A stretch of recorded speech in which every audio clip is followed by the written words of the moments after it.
So I got into occupational therapy because the profession allows you to work in a lot of different areas, from pediatrics to geriatrics, work hardening. So there's a lot of different job opportunities and diversity.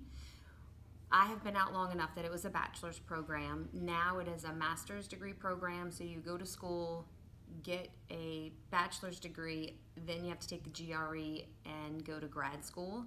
And there is a lot of talk of the profession going to a doctorate program. That hasn't happened yet, but that is I think the goal of the profession.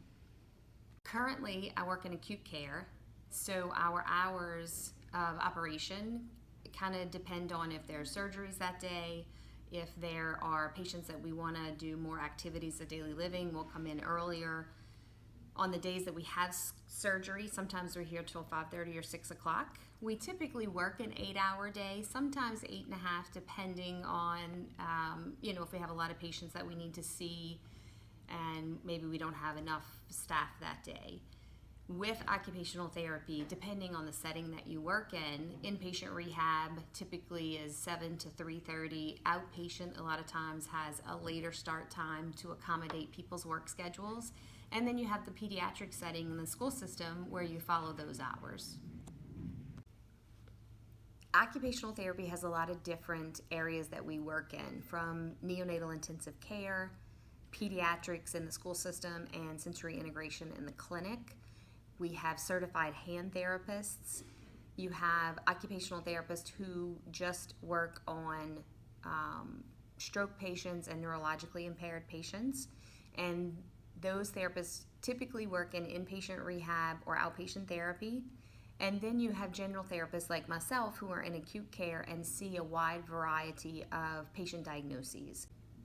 The typical clientele that we see in acute care ranges from the deconditioned patient with pneumonia, the flu, to orthopedic surgeries, abdominal surgeries, and strokes, and typical, vascular problems that you may see. I am based in the ICU, so I see them more at their lowest, weakest point. As an occupational therapist in the acute care setting, we are really working at a more basic level a lot of times, getting people out of bed, sitting in a chair, doing their very basic self-care, getting to the bathroom, brushing their teeth, and working on overall strengthening and conditioning. How that overlaps with other professions, we may be doing feeding in conjunction with the speech therapist who is working on their swallowing deficits. We also overlap with speech with cognition, because to do your activities of daily living, you have to be able to problem solve and follow directions. And as far as physical therapy goes, you have to be able to typically walk a distance to get to the bathroom. You need balance to stand at the sink. So in the acute care setting, a lot of the skill set overlaps.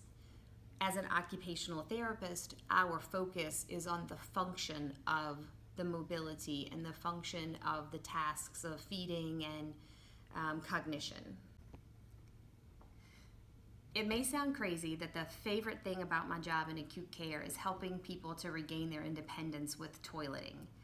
I have found in my career that the biggest limiting factor of patients going home with their families is their ability to perform their own self-care after toileting. And my ability as a therapist to have them gain that independence back, to be able to go live in a community setting. My least favorite thing about being an occupational therapist is the documentation that comes along with it.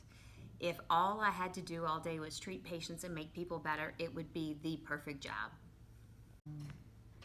One of the common misconceptions about occupational therapy is that OT does the arms and PT does the legs. However, the last time I checked, nobody could get dressed just with their arms or go to the bathroom just with their arms. So occupational therapy looks at the whole body and mind together and what you need to get through your day and be as productive and independent as possible. The one thing that most people don't know about occupational therapy is that we aren't going to help you find a job. We look at occupation as a life role, so that's different for everybody. From the little lady that sits on the front porch and watches the traffic, to getting someone back to work and getting students back into school and being able to thrive in a school setting.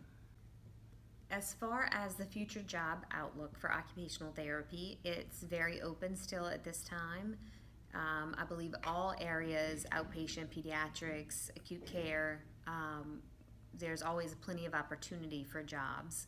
Sometimes you may have to go a little further from, a major city. Right now in Louisiana, I believe the average salary is around $76,000.